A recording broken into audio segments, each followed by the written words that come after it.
Thank you, everyone. I really appreciate the opportunity to speak with you today. I want to thank our hosts and certainly all the distinguished guests here. My name is Daniel CALTO. I'm the Global Director of Solution Services at Elsevier and its Research Intelligence Group. Prior to working for Elsevier, I was the Director of Research Strategy at Columbia University in New York. And before that at NYU School of Medicine, so my background is primarily at academic medical centers.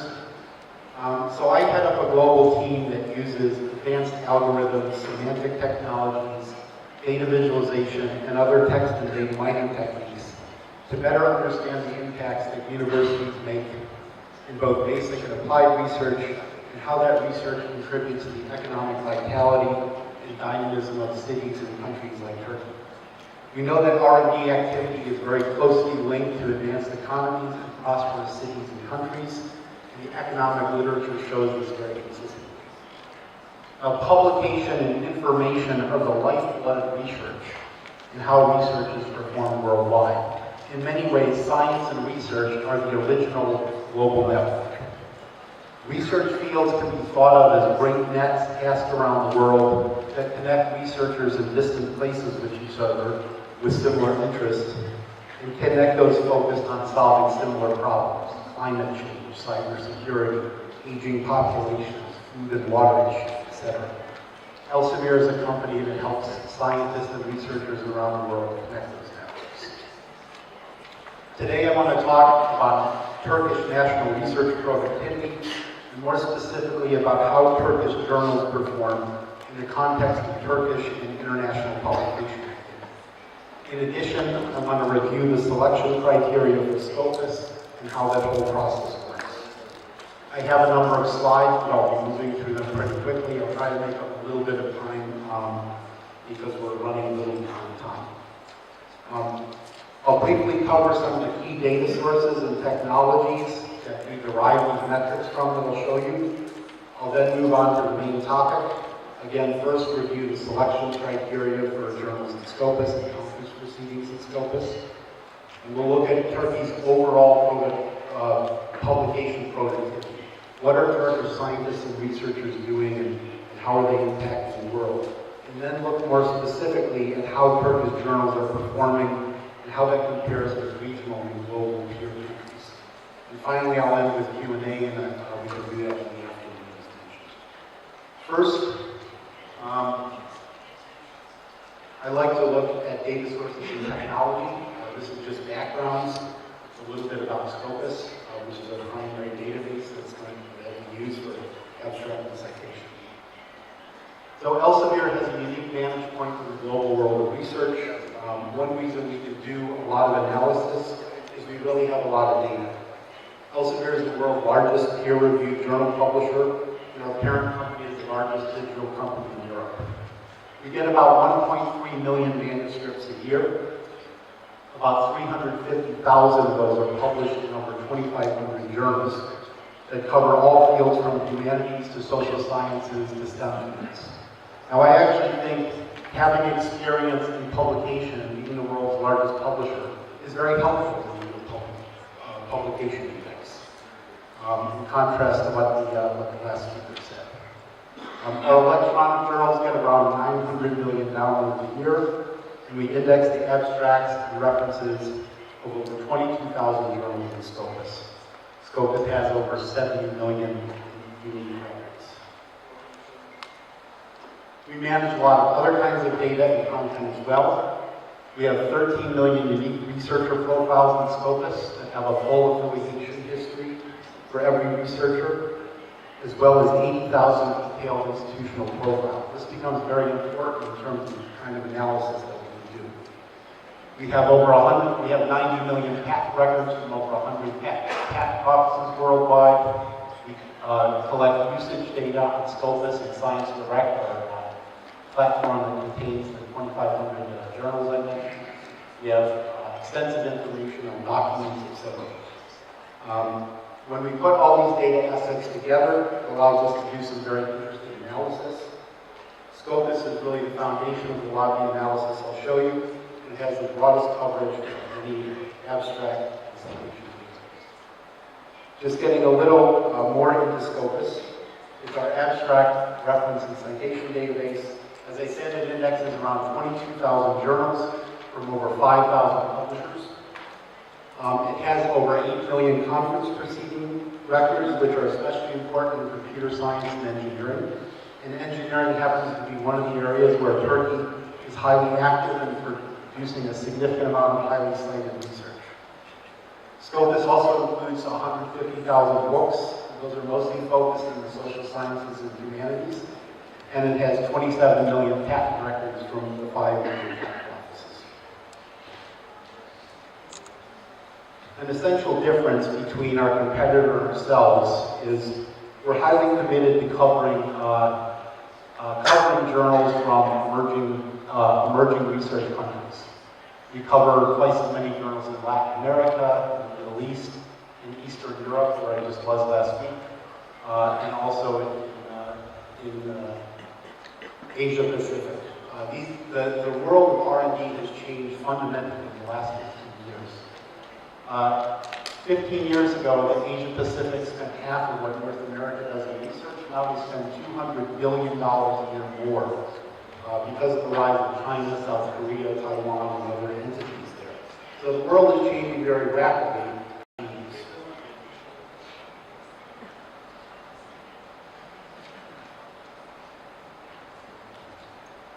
I don't want to spend a lot of time on this, but I do want to talk briefly about the data model, because this is one other thing that's unique to Scopus. As I said, we have over 12 million author profiles. This essentially represents every active researcher globally, whether they're in academia, in a government laboratory, or working in industry. We link those author profiles with affiliations, so we capture a full affiliation history for each one of the authors. And then, of course, both the author and the affiliation are linked to the article entity, those 7 million unique records in Scopus. And the philosophy of Scopus is a very simple one. You don't have multiple databases. You don't have 3 or 4 separate things that you subscribe to. Scopus is a single database. Conference proceedings, peer-reviewed journal articles, books, they're all in a single database. If you're in Scopus, everybody who subscribes to Scopus sees the same thing. So that's a pretty fundamental difference versus our competitor.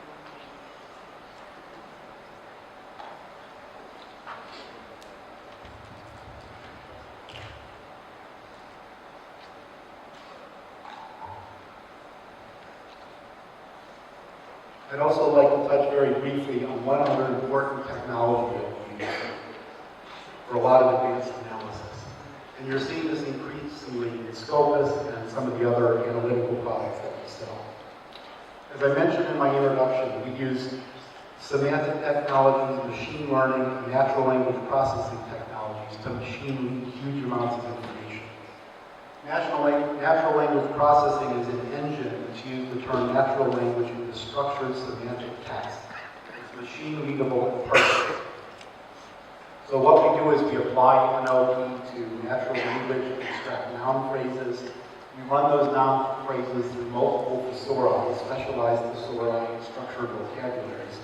And then we derive basic concepts to create structured and machine readable text. So what does that mean? It's very technical language. It means we can create a fingerprint from any text, like a paper abstract or a short print description. And these are the vocabularies that we use for various fields. In life sciences, we use the MESH thesaurus from the National Library of Medicine. That has about 350,000 terms. We have a chemistry thesaurus that has 500,000 chemical names and terms, and it really covers virtually every field. These technologies are really changing the way that research is done. I'll just give you a very brief story about this. I was at Harvard Medical School 6 months ago, and an Italian researcher had been working with a computer for 8 years.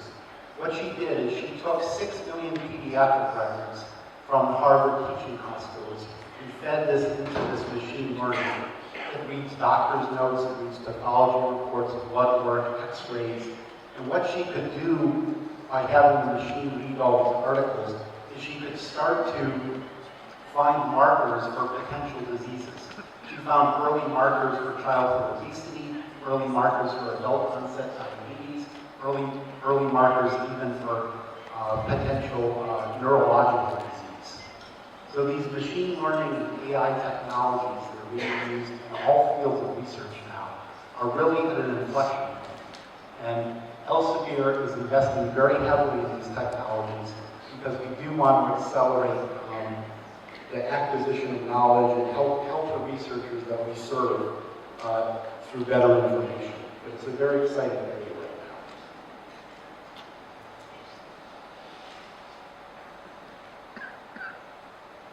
So as machine learning becomes faster and more reliable, as I said, we're investing very heavily in these technologies.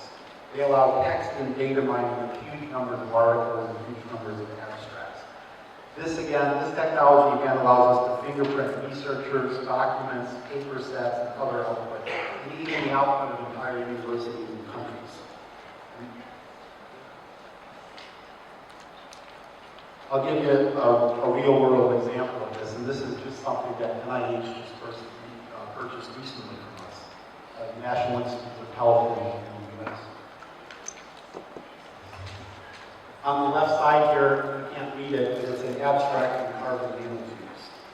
We can take that abstract of the carbon nanotubes, put it into machine learning semantic engine, and then using those 12 million author profiles that we have in Scopus, we can match that abstract to the leading experts around the world. So just with something as simple as an abstract, we can find the people around the world that have expertise in that particular area. And that's the power of these technologies. It's something we've essentially machine read every single one of the 70 million articles in Scopus, as well as the 16 million articles that we publish in Science Direct.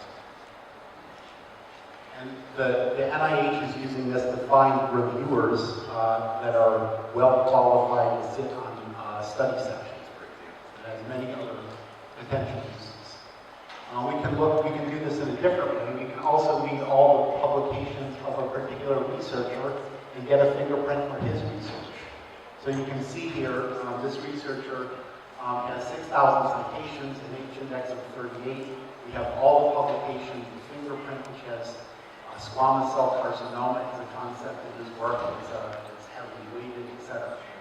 And essentially, using the data in Scopus, and again, it comes back to that triangle of author affiliation and database, or author affiliation and article, we can map the global and local collaboration networks between scientists and universities. One other technology that we just recently launched in our analytical platform called Silo is we can also map the entire corpus of scientific literature via direct citation analysis and machine reading to determine which specific research topics or questions a country like Turkey has a strong position. This happens to be a map of, and there are 97,000 of these topics. This is a map of the top 5% of topics and Turkey's participation in those 5,000 or so topics. Turkey contributed to 30,000 of these 97,000 topics over the last 5 years. Again, I'm not going to go into this technology because it's a little bit off of the main topic today. But this tool can easily help determine where authors worldwide excel in each topic.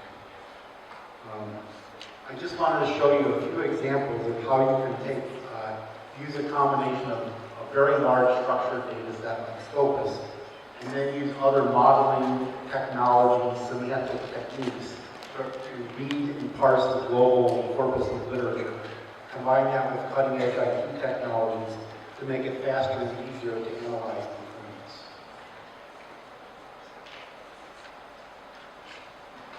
Okay, getting back to the main topic of the day, I just wanted to show you some of the data sources and underlying technologies that are used in Scopus every day.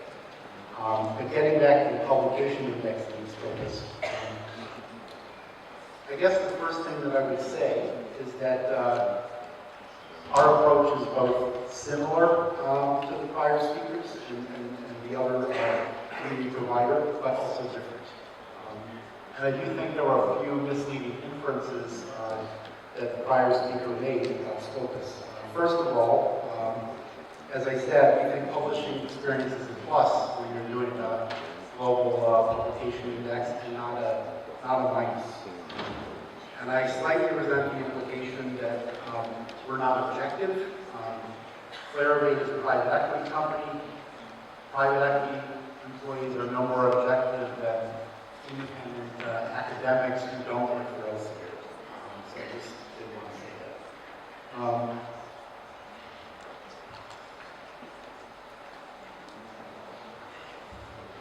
In addition, there's no bias toward Elsevier journals and Scopus.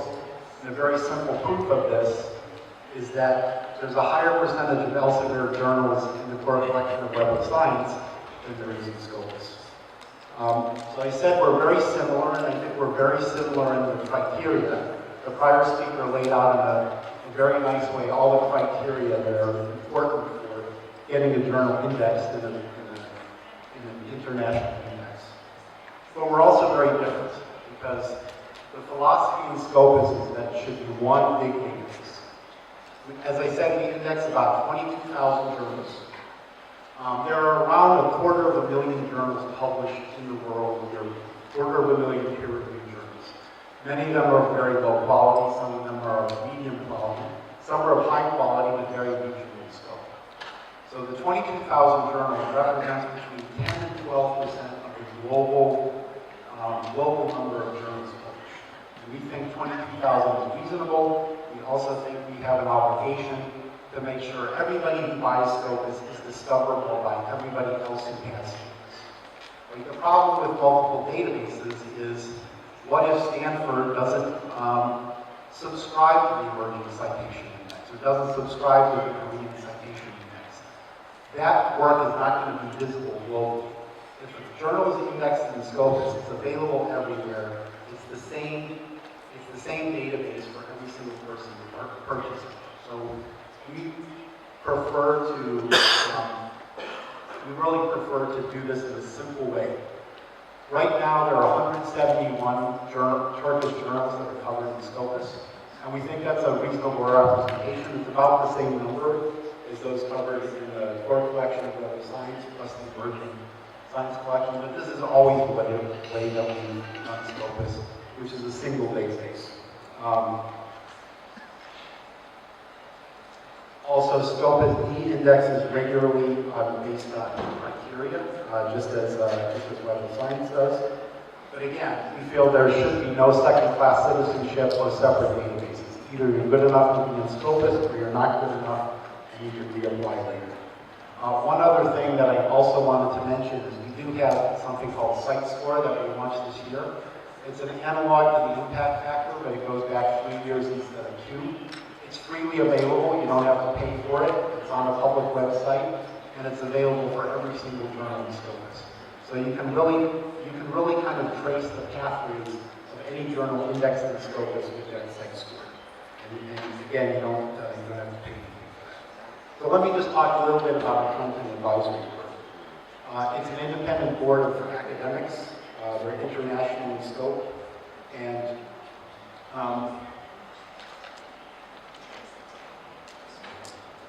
they come from all over the world.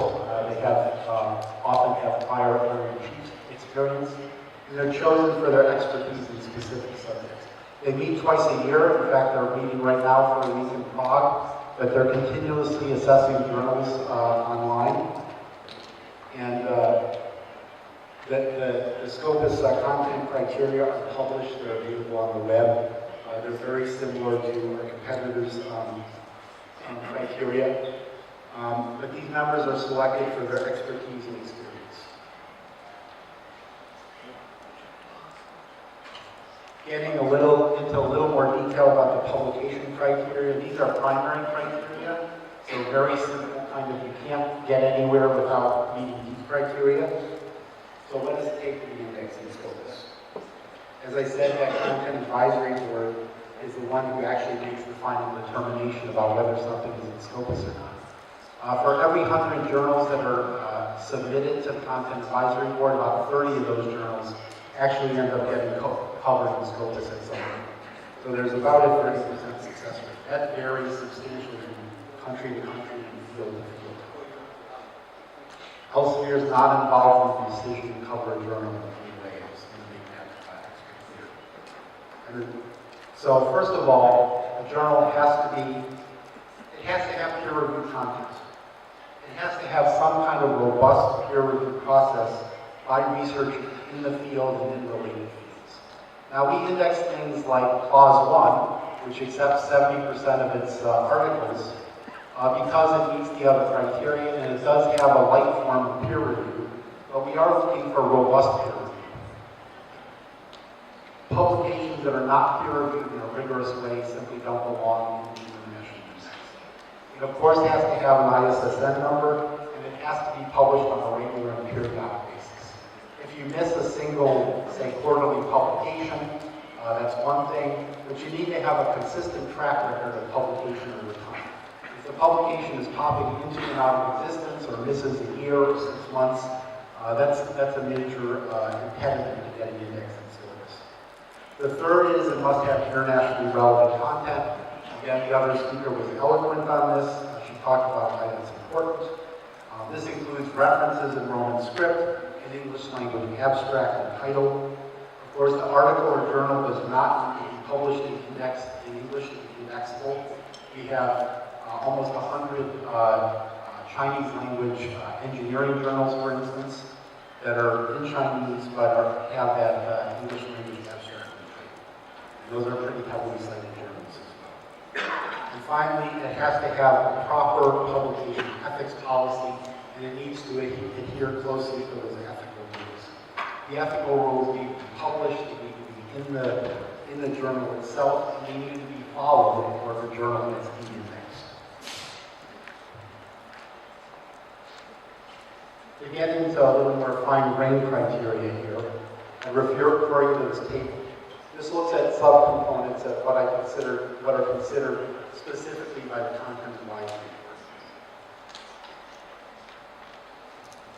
So you need to have a convincing editorial policy. That speaks for itself, and you need to follow the policies that you actually promulgate. If you say you're going to follow a policy in your journal, you need to actually show evidence of following that consistently. You need to talk about the kind of peer review and the peer review process. Is this a rigorous or robust process, or is it a simple pass-through where everything is published? This includes disclosing APC charges, talking about whether you're open access or not, because we need that information because of the rise of predatory publishers. You need diversity in the geographical distribution of editors and the geographical distribution of authors. This is very important. So a journal that solely consists of people from Poland and solely consists of Polish authors publishing that journal is likely not to be listed, or if it is listed, in danger of being delisted. So diversity in geographical distribution is important. We don't expect every journal to be like Nature. It's okay if it's regional in scope or covers primarily a few countries, because that's the way that some fields work. Right? If you're working in historiography or archaeology, it may be a few countries that are doing those work. But there needs to be diversity in geography. In terms of the content, it's got to make an academic contribution to the field. We have review journals, we have software journals. There are a wide variety of ways to think about academic contribution, but you need to make an academic contribution. There needs to be clarity in the abstract. The other speaker stressed this as well. The abstract needs to read well in English, so please do have somebody who's fluent in English. Check that. Don't do machine translation. The quality of the journal and the conformity with the stated aims and scope of the journal. What happens sometimes is journals say that they will focus on a particular area, and over time they drift away from that focus. You need to stick with the focus of the journal, and you can't just publish general articles. The articles have to be readable. Regardless of if they're in the local language or they're in English, they need to be readable. They need to be well written. Citedness is, of course, one of the primary criteria. If the journal is indexed and never cited, it's in danger of being delisted. And then editor standing is important as well. We want to see editors that have expertise in the field, prior publication histories, the usual stuff. publishing regularity. We can't have a lot of delays and interruptions in the schedule of publishing, and online availability. That means full journal content should be available online. English language journal homepage is preferable, and the journal homepage should have high quality. 97% of articles are accessed through computers, 83% by print these days, and that's virtually 100% in most countries. So there needs to be an online presence, there needs to be a high quality presence, and preferably an English language journal homepage is really helpful.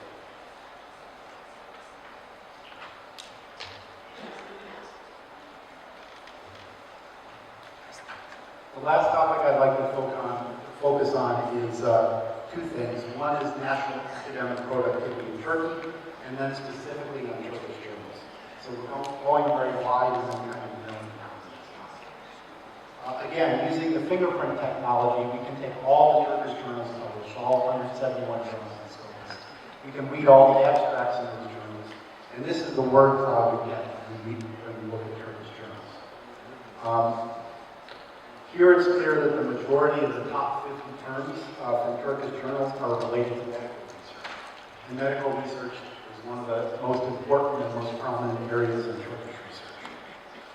This is a fairly standard picture. We see this in most countries, including the United States and most European countries. There are some countries in East Asia, like Taiwan, technology, computer science, material science, but typically we see biomedical research just because of its sheer volume is having some of the most important key phrases. Let's look at Turkish academic publication productivity over the last 20 years. Turkey is the green line in the chart below. It may be a little difficult to see it with this green line here going from here. Turkey substantially increased its overall performance and publication over the prior 20 years. Significantly outpaced global growth. So in 1996, Turkey published around 5,700 papers a year. Last year it published over 45,700 papers. That represents an 11.5% per year growth rate, and that's really very good. Over the same period, the global growth rate was about 4.7. But there are some countries that outperform Turkey in that period. This is Iran here. They only published less than 1,000 papers in '96, and they published over 50,000 papers in 2016. And here you see South Korea and Brazil, which have similar rates of increase to Turkey.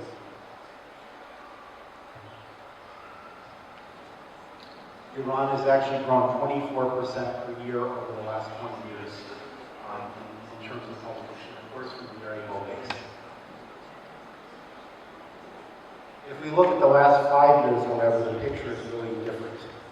Productivity growth over the last 5 years globally has been much slower. The world has only grown 1.1% in the total number of publications. Turkey is still growing fairly well here. They're growing at 6% per annum. This is a pattern we often see. We see very explosive growth when there's very few publications, but then it levels out. Even China, which has grown almost 20% per year in the mid-2000s, only grew 4% last year in terms of its total publications.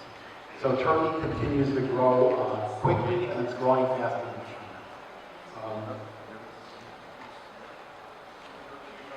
If we look at the field-weighted citation impact, let me explain that just a little bit. A field-weighted citation impact is kind of a gold standard bibliometric way to look at papers. It's the ratio of citations received relative to the expected world average for the subject field, publication type, and publication year. So essentially, it's a normalized per paper impact factor. The global average is 1.00, and as I said, it normalizes by both year and month. So what we see here, again, Turkey is the green line. It's got a field-weighted citation impact of around 0.8, so slightly below the world average. If we look at other countries, Poland, South Korea, Iran, they're around 1, around the world average. Whereas Turkey, Russia, and India are around 0.8, clustered around 0.8. One thing to notice, though, is that Turkey's field-weighted citations intensity is not increasing. If you compare that with the Russian Federation, which was below 6 in 2011, it's now up to around 0.8. You'll also see Poland's field-weighted citation impact going from below world average to slightly above world averages. That just gives a general sense of how Turkish publication as a whole is proceeded over the last few years. If we look at institutions in Turkey, and we look at total number of publications, Istanbul, I think I sorted this in the criteria, but Istanbul publishes the most. Hacettepe publishes the second most, and Ortadoğu is the third highest publication. Istanbul attack number 4. But you're publishing a lot of publications. This covers the time between 2012 and 2017. And let's look just a little bit at international collaboration. The number one international collaboration with Turkey is the United States by a very wide margin. So again, same period of time, it's 2012 to 2016. There are about 17,000 published papers. You can see the field-weighted citation impact is fairly high, but also lots of collaboration with UK, Germany, Italy, etc. One thing to note, collaborations with China, which produces the second most number of papers in the world now, is only number 8, relatively low. For the US, China is the number 1 collaborator, and the UK is the number 2. But China and the US have done over 200,000 papers together over the last 5 years. So very heavy collaboration. If we look specifically at the collaboration between Turkey and the UK, I want to point out why international collaboration is so important.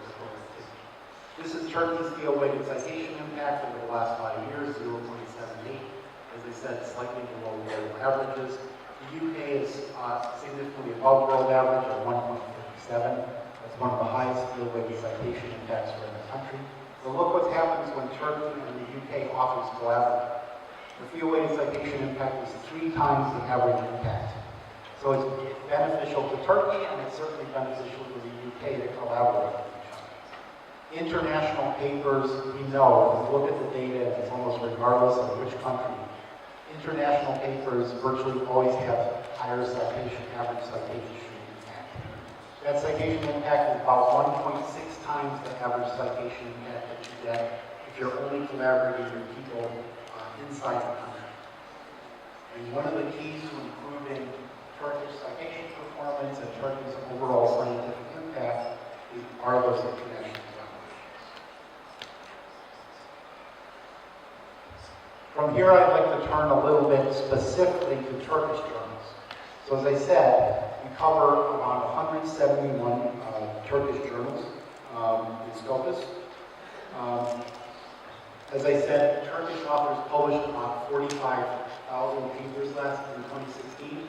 Roughly 13,000 of those papers were published in Turkish journals. So journals originating in Turkey and journals that Scopus indexes, those 171 journals. Turkish journals represent about 20% of all the journals in the OIC. And as the citation counts, however, are a little bit disappointing because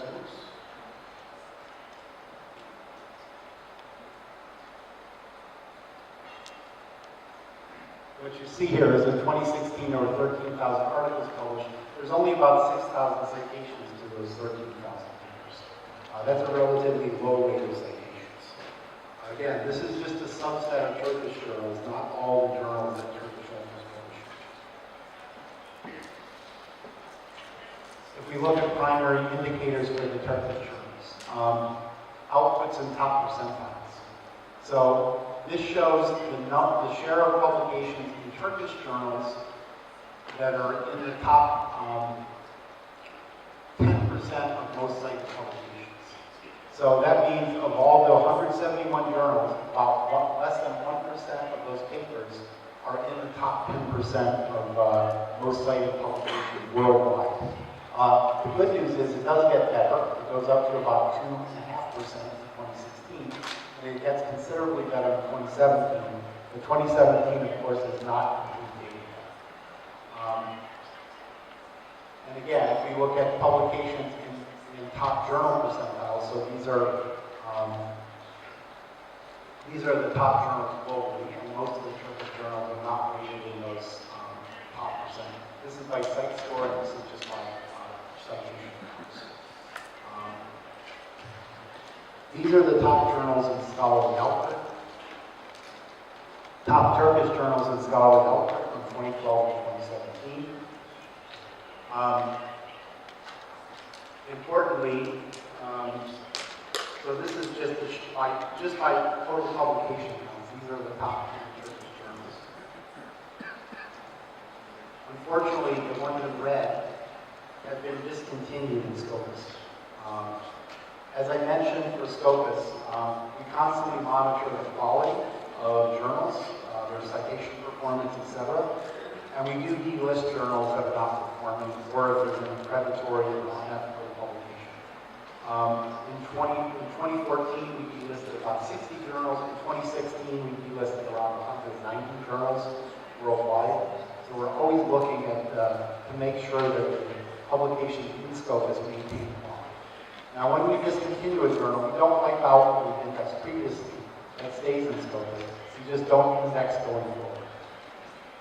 So these 3 journals in red have been discontinued in Scopus, which is not a good sign.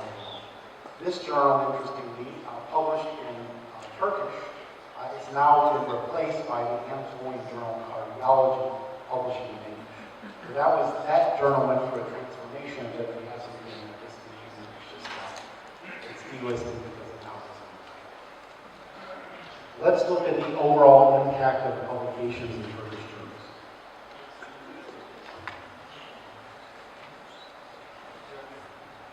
Again, this points to a quality gap overall. As I said, field-weighted citation impact for all Turkish authors, so Turkish authors publishing in international journals, publishing anywhere, was 0.78 from the period from 2012 to 2016. For Turkish journals only, that field-weighted citation impact is only 0.32. So the global average is 1. All Turkish author publications are 0.78, and that's a pretty typical thing that you see in emerging research economies. But the field-weighted citation impact for Turkish publications is only 0.32 over the same period. So there is a quality gap here that's consistent with the data. If we look at the top institutions publishing in Turkish journals, the one thing we notice is none of the technical universities are in the top 10. All the other ones are here, because technical journals are virtually always published in English, probably mostly in international journals.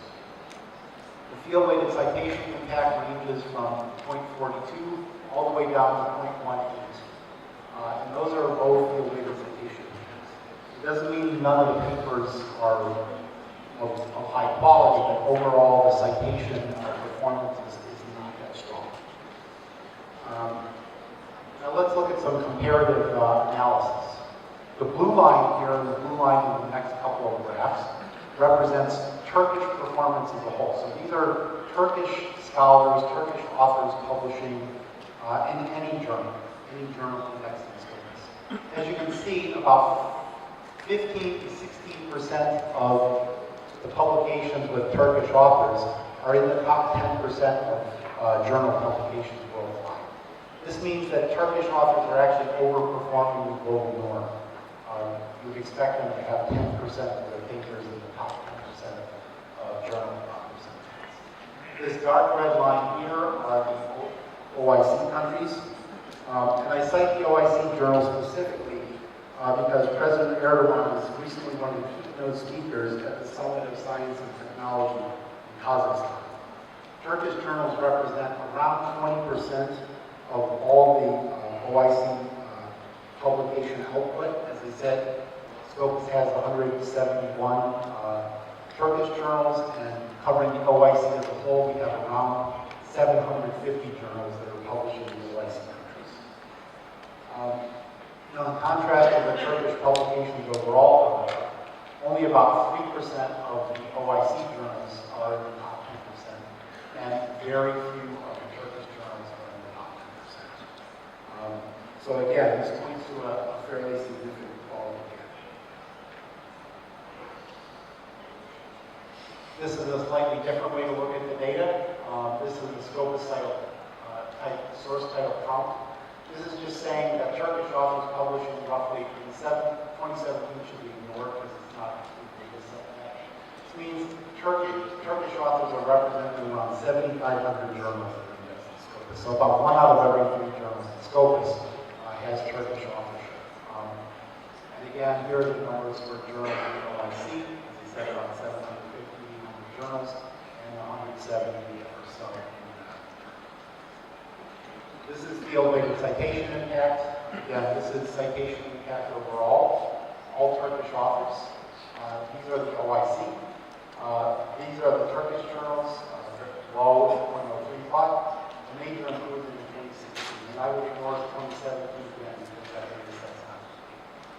This is a good sign. It looks like Turkish journals are improving in field-weighted citation impact and exceeding field-weighted citation impact overall in the OIC countries.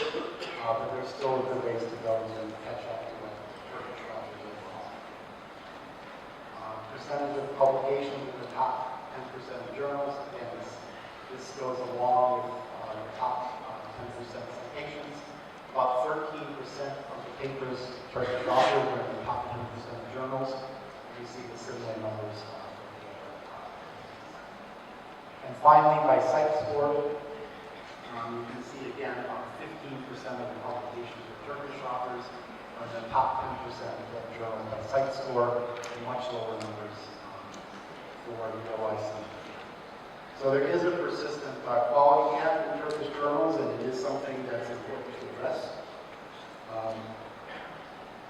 This is just percent of publications receiving citations. So in 2014, allowing for a 3-year lag, you see that about 70% of all Turkish authors have citations or publications, but only about 40% of authors in Turkish publications had at least one citation to report. So there is a quality gap that's important to address. But the situation with Turkish journals, I can tell you, is not uncommon. It was in Hungary and Bulgaria. They have very similar kind of statistics for their own journals. We also index 100 Hungarian journals, for instance. We see similar patterns to this in many countries. There are a good number of Turkish journals published and covered in Scopus. We think these journals are good quality, but the challenge now is to raise the overall quality of these journals and to make them more competitive in international terms. So how do you do that? I think the prior speaker had a lot of good advice in this regard. She mentioned having international editorial boards, international authors. One specific thing that I would say is it's very important to make more international efforts, both globally, but I would also work initially with the OIC countries. If you have other OIC countries and you cross-sit on an editorial board, you publish in each other's journals, that alone will raise the international stature of Turkish journals, because the majority of authors in the Turkish journals are Turkish. If you just collaborate within the OIC, you will raise the overall level of the OIC journals. So that's one kind of specific point that you might want to take up. You can submit to each other's journals, you can cross-sit on an editorial board, and especially try to come up with a common strategy to improve the key journals, both in Turkey but also in the larger region. The other thing to do is to learn and follow best practices among editors and publishers. I'm sure a lot of you are already following this. But as the world's largest publisher, we have a lot of experience in publishing, and we can really assist you with a lot of these things. So we have this editor welcome pack. This is 50 pages of kind of advice on how to run your journal, how to come up with good ethical practices, etc. We also have journal marketing. This is very important in terms of raising the overall visibility of your journal globally. So this is a slideshow, but also there's a lot of printed material around this. How do you promote the research in the journals that you run, the journals that you're responsible for publishing? We even have a social media guide for journal editors. Social media is increasingly important. There's things like Mendeley and many of the other online communities where research is really shared. And it's really quite important to use all the tools at your disposal to make your journal more visible and more available to the public. And again, in Scopus, if your journal is indexed in Scopus, we can give you a list of your journals indexed. Everybody worldwide has access to that journal, sees that journal, can search on that journal. It's one large database with 22,000 publications.